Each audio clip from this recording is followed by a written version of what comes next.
Ngayon, check na natin sa gadget natin. Yan ang code. Yung Honda na to. Yan o. Yung unang lumabas. Random misfire. 300. Number 4 at saka number 5. Ang code niya. Okay, ngayon i-start natin. Para mapakita ko rin sa inyo yung sinasabi ko na saan ang number 1 at sa number 2.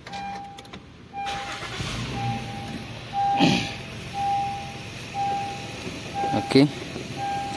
Ngayon punta tayo dito sa live stream.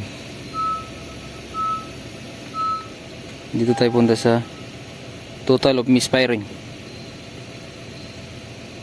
Silig natin yan. Tapos okay. Yan. Kitang kita. Ngayon dito na tayo sa harapan.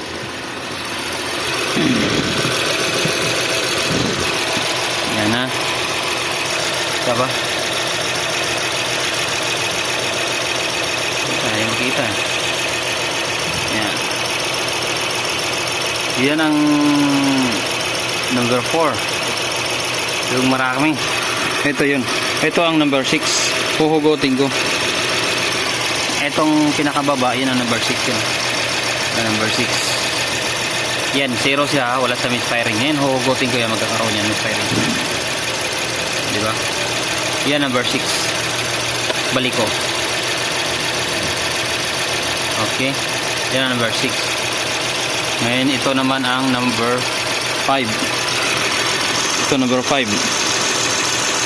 Hugutin ko itong itong 58 na yan. Yan, hugutin ko. Oh. Number 5. At saka ito number 4. Ito number 4. Yan, number 4 yung 100 o 105. Oh, wala siyang quick firing. So, ibig sabihin pala, ito 6, 5, 4, 3, 2, 1. Yan ang firing order niya. Ngayon, confirm na natin na number 4 talagang wala. Ang gagawin natin nito, ang gagawin ko nito, check ko yung ejector kung busted ba siya or yung wire. Check ko, open ko muna yung konti. I-open ko to.